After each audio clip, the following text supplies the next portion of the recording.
नाही.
स्वागत आहे तुमचं माझ्या नवीन ब्लॉगमध्ये. आणि त्या आता रविवारची संध्याकाळ झालेली आहे आणि रविवारच्या संध्याकाळी तुम्ही बघू शकता आमच्या गॅलरीतला हा जो व्ह्यू दिसतो आहे तो किती छान दिसतो आणि किती हवा बघा किती छान येते.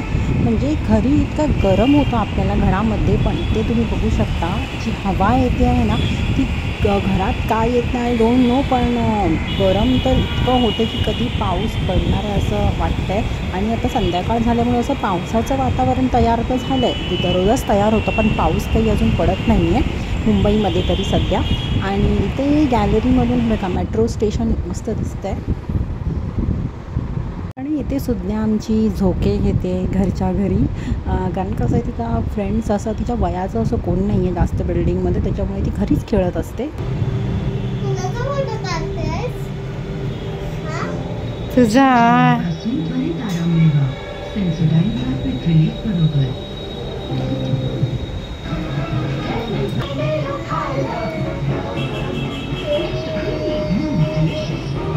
आणि काल संकष्टी असल्यामुळे आम्ही बनवायला घेतले होते मोदक, म्हणजे आई जेवण बनवत होत्या त्यांचा उपवास होता, तर म्हणून इथे त्यांना थोडी मदत म्हणून आम्ही मोदक बनवायला घेतले. सुद्धा आता माझी खूप एक्सायटेड असते काही जेवण वगैरे बनवायला, पण मोस्टली तरी आम्ही तिला किचनमध्ये कसं गॅसजवळ वगैरे थोडी भीती वाटते की चटका वगैरे लागेल, म्हणून मी अवॉइड करतो तिला. त्यामुळे तिला हे बाहेरचंच जे काम होतं मोदक बनवायचं ते तिला दिलेलं आणि ती इतकी मन लावून करत होती. तिने छोटे छोटे साच्यामध्ये 2-3 मोदक केले. भलेही कसेही असते ना, पीठ जास्त सारण जे असतं आपण आतमध्ये जे खोबऱ्याचं भरतो ते थोडं कमी वगैरे, पण ठीक आहे तिच्या वयाप्रमाणे ती ॲटलिस्ट ती प्रयत्न करते आणि इंटरेस्ट दाखवते. असं नाही की कुकिंगमध्ये इंटरेस्ट दाखवते म्हणून मला खूप प्राऊड फील करते मी वगैरे, पण हळूहळू काहीतरी कामामध्ये तिचं मन गुंतते रादर दॅन जास्त वेळ टी व्ही बघणे मोबाईल बघणे. तीही बघते असं नाही की नाहीच बघत, पण थोडा वेळ असा ह्या गोष्टींकडे दिला की कसं त्या मोबाईलचा किंवा टी व्हीचा थोडा विसर पडतो एवढंच.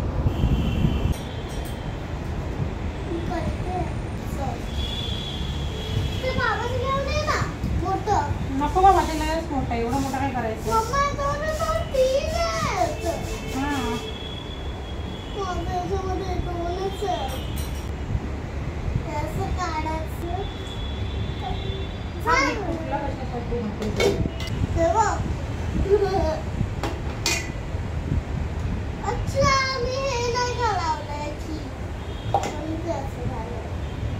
आणि तिने एक ना छोटासा मोदक इथे बनवला आहे तिच्या हातात तुम्ही बघू शकता. एक साचा आहे छोटासा मोदकाचा आणि त्याच्यामध्ये तिने मोदक बनवलेला आहे छोटा. तिने 3 ते 4 मोदक बनवले, नंतर ती कंटाळली, पण ठीक आहे काही हरकत नाही. 3 ते 4 पासून तरी सुरुवात केली तिने.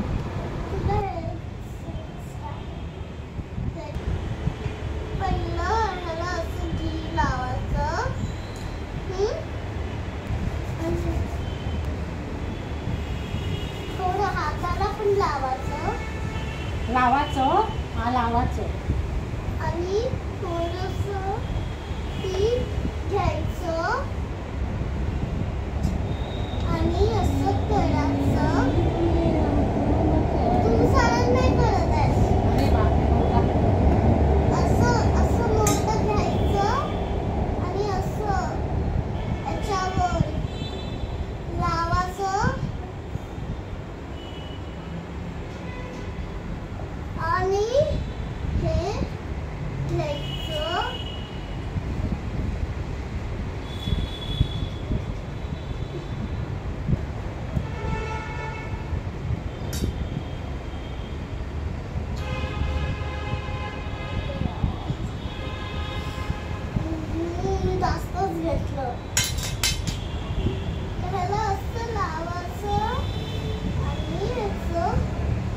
आणि इथे आमचं जेवण रेडी झालेलं संकष्टीसाठी, आणि संकष्टीची पूजाही आईने केलेली तुम्ही बघू शकता देवाऱ्यामध्ये. संकष्टीची पूजा झालेली आहे आणि मस्तपैकी गणपती बाप्पाला नैवेद्यही दाखवून झालेला आहे. गणपती बाप्पाची फेवरेट मोदक खूप छान झाले होते आणि आम्ही खूप एन्जॉय केलं जेवण. बिकॉज कसं असं संकष्टी कशी महिन्यातनं एकदा येते, त्याच्यामुळे आपल्यालाही गणपती बाप्पासोबत थोडं एक महिन्यातनं एकदा तरी मोदक खाता येतात. आणि कसं असं काही ऑकेजन असेल, म्हणजे असं काही सण वगैरे असतील किंवा उपवास वगैरे असेल तरच हे सगळं बनवलं जातं, नाही तर इन जनरल आपल्याला असा टाईमही मिळत नाही बनवायला. तर इथे माझं सगळं काम वगैरे आटोपलेलं आहे, झोपायची तयारी चालू आहे, कारण मला दुसऱ्या दिवशी म्हणजे ऑफिसला जायचं आहे, मंडे आहे. तर इथे मी केस धुतले होते आणि कसं आहे केस आहेत ना माझे खूप फ्रीझी आहेत, कर्ली आणि फ्रीझी आहेत, त्याच्यामुळे ते मॅनेज करणं खूप कठीण आहे. रादर म्हणजे सुज्ञाच्या आणि माझ्या केसांमध्ये खूप डिफरन्स आहे. तिचे मॅनेजेबल आहेत पण माझे अजिबात मॅनेजेबल नाही आहे. म्हणून मी काय करते, ॲलोवेरा जेल, जे स्प्रिहाचा ॲलोवेरा जेल माझ्याकडे आहे. याच्या अगोदरही मी एका व्हिडिओमध्ये या जेलबद्दल बोललेली आहे. तर हे जेल आहे ना मी म्हणजे आपल्या केसांना वरचेवर जसं आपण एखादं लोशन वगैरे लावतो ना, हेअर लोशन केस मॅनेजेबल होण्यासाठी, तसं लावते. आणि कसं हे एक हर्बलही आहे, त्याच्यामुळे साईड इफेक्ट वगैरे नाही, काही केमिकल्सचा वापर नाही केलेला आहे, त्याच्यामुळे हे एकदम मस्त वाटतं मला. आणि केस एकदम स्मूथ होतात त्या जेलने आणि खूप छान मॅनेजेबल होतात. म्हणजे मी रात्री लावून वेणी घालून झोपते, सकाळी एकदम मस्त क्लिप लावल्यावर छान बसतात, असे बाहेर येत नाहीत, उडत नाहीत हवेने प्रवास वगैरे करताना. आणि मला आय डोंट नो व्हाय मला एक असं ना पिंपल आला आहे गालावरती.